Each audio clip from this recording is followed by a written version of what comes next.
US military, I had military personnel confirm to me, I'm like, look, the number of China building 234 times higher shipbuilding capacity, is that true? Like the number is 234x.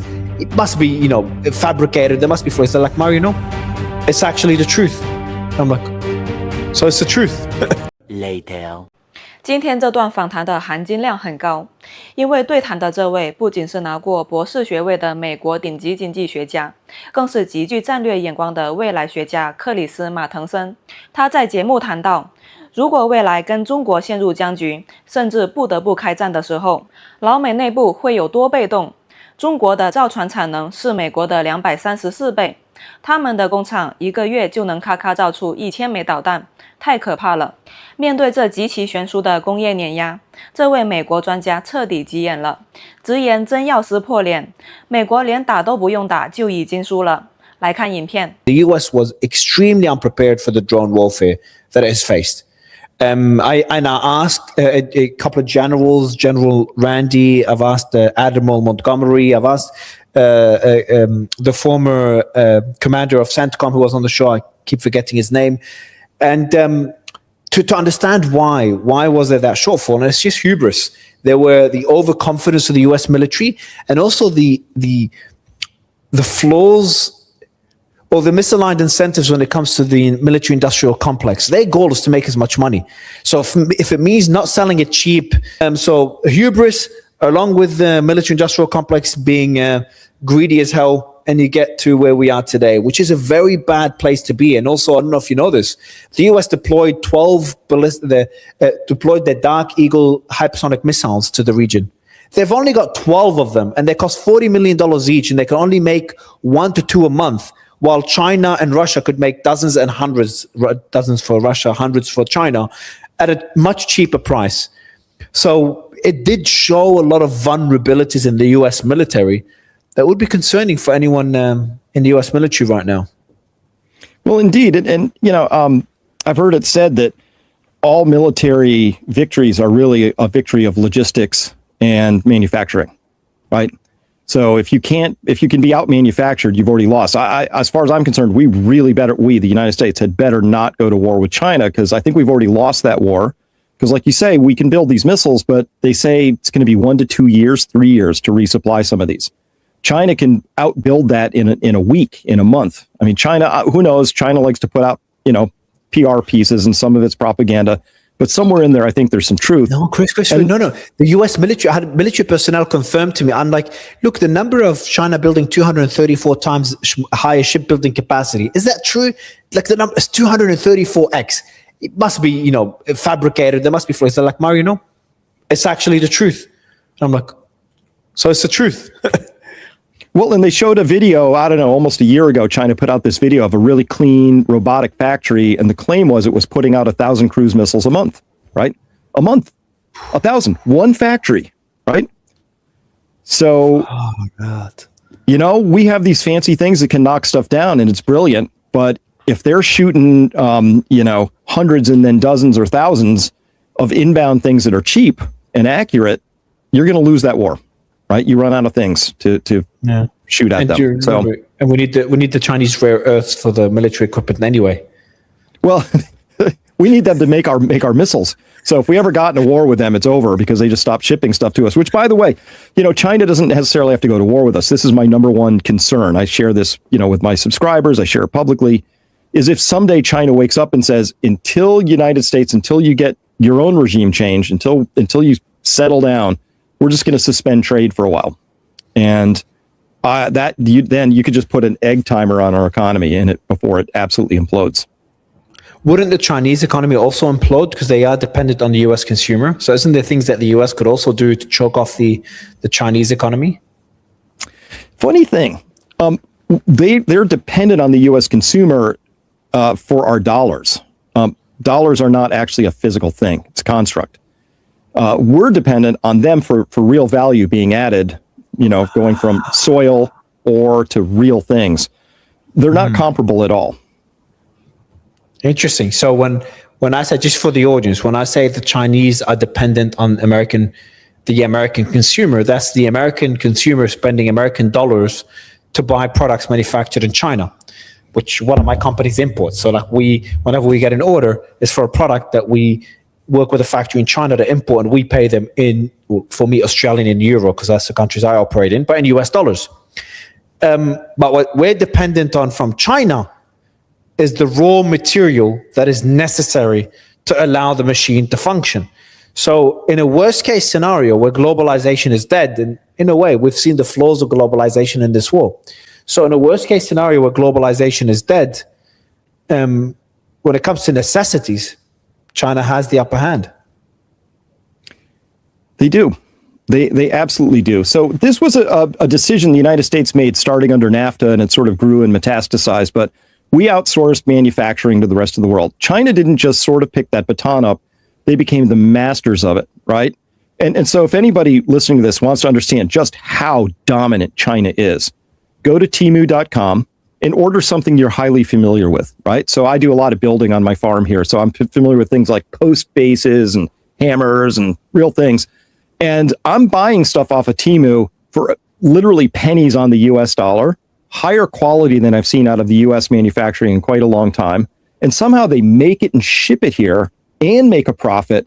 It's just telling you their integrated top to bottom supply chain manufacturing is just light years ahead of ours. Can I ask you, so Temu, I keep hearing about it. So is it like a competitor to Amazon, but directly from China? Mostly directly from China. Yep. It's similar to what was it called? Is it AliExpress? Correct? Yep. Interesting. Yep. Except what Temu's done is they have local warehouses where they've pre-shipped stuff in, so you don't have to deal with all this tariff stuff. So they've just skipped the American companies. So China's now directly gone to the American and the global. I'm guessing Temu's around the world, to the global consumer. Yeah. Yeah, so I've bought everything from anvils, vises, hammers, all this stuff, and I've found who the best manufacturers are within that construct. One called Vivor. They make great stuff. Like, I haven't seen quality like this in a long time. But again, the point is, I could buy like a post base, which you put a post on and it sits on concrete, out of stainless steel. We make them out of zinc coated steel here. They don't last that long; they rust. But stainless steel. For $23, I got one of these things. It had all the fixings. It has all the hardware. It has expansion bolts, stainless things to screw the bolts in, all that. Comes with a whole hardware package and the post base for $23. Its corresponding American counterpart was $93, and it didn't come with any extra hardware. Just this kind of crappy zinc-coated steel. We couldn't even source the stainless here in America for the same price as I got the finished product. That is crazy. That is... Remember? And BYD just announced they're opening a 50 square mile car factory, right? So that's 7 miles on a side. And it means raw materials come in one side of this industrial park and finished cars come out the other side. Fine. How are we going to compete with that? It's kind of tough because of NAFTA. The transmissions are probably made in Windsor, Canada. The truck bodies are manufactured down in Mexico. The whole thing's assembled in Detroit. So you have a multi-thousand mile long supply chain, and BYD's is 7 miles. You can't compete with that. You have to restructure your manufacturing from the ground up.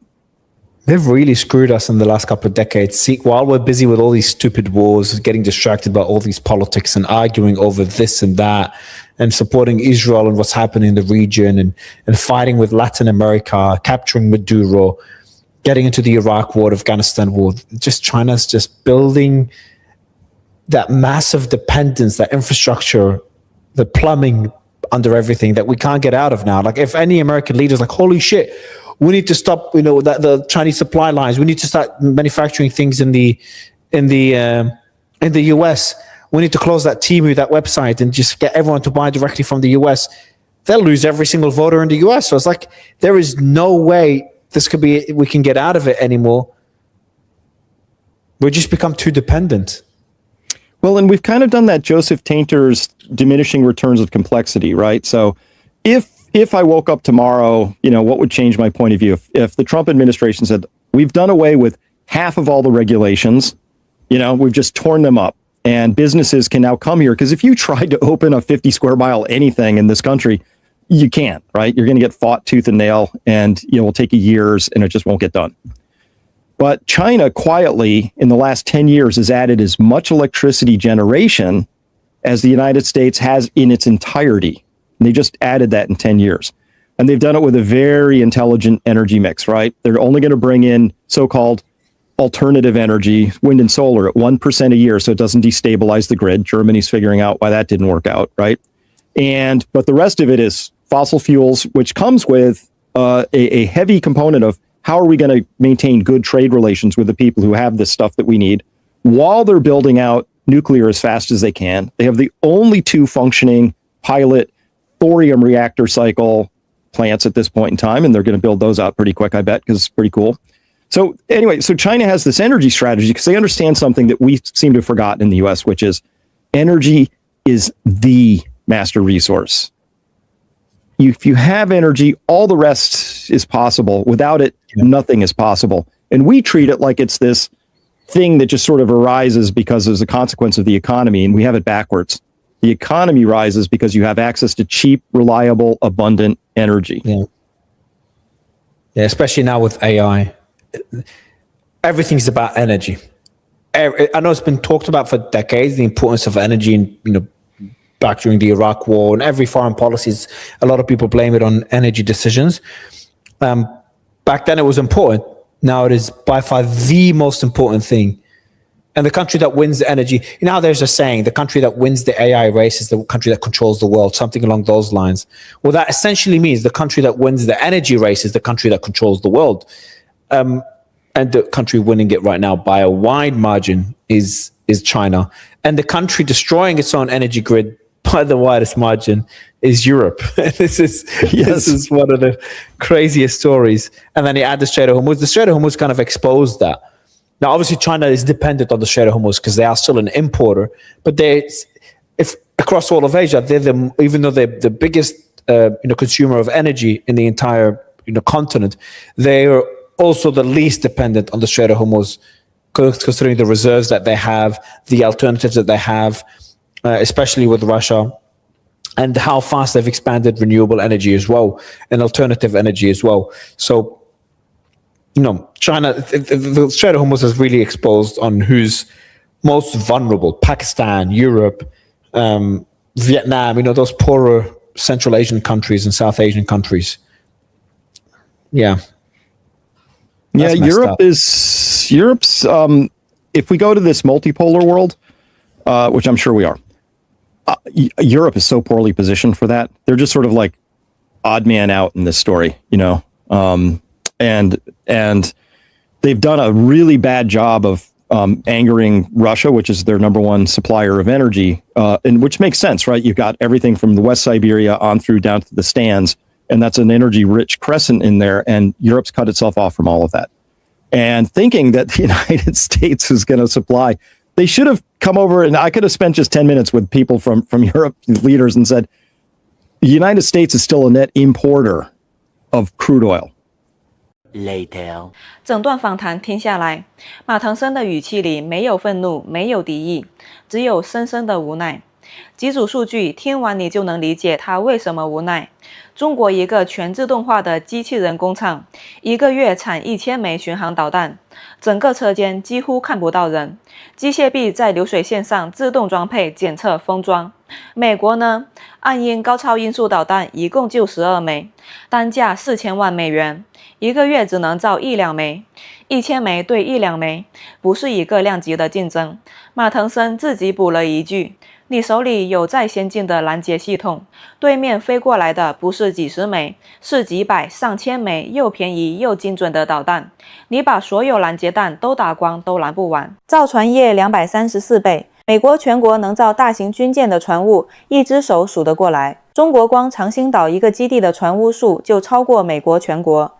他说比亚迪那个50平方英里的汽车工厂，边长7英里，一头进去的是原材料，另一头出来的是成品车。美国造一辆卡车，变速箱在加拿大温莎，车身在墨西哥，总装在底特律，供应链拉了几千英里，7英里对几千英里。他从拼多多上买了一个不锈钢柱座，23美元，所有5金配件配齐，还包邮。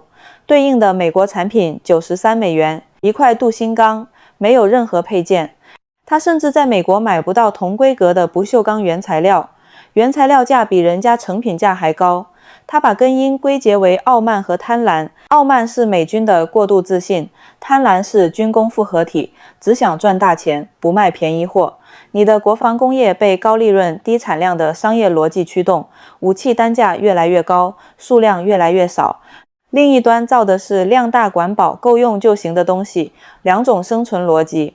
能源是他在访谈里反复提起的。中国过去10年悄无声息地新增了相当于全美国总量的发电能力，10年加了一个美国，每年只让风电和光伏增加1%，不冲击电网，同时拼命铺核电，拥有全球唯2两个正在运转的自反应堆循环试验电厂。赢能源竞赛的国家控制世界，这句话他已经不是在预测了，是在描述现状。欧洲在这个维度上最惨，自己把俄罗斯这个最大的能源供应国惹毛了，从西伯利亚到中亚斯坦国，整整一个月牙形副能源带硬切了出去，然后指望美国来供。美国至今还是原油净进口国，欧洲制造业1度电的成本是中国的4-5倍，没法比。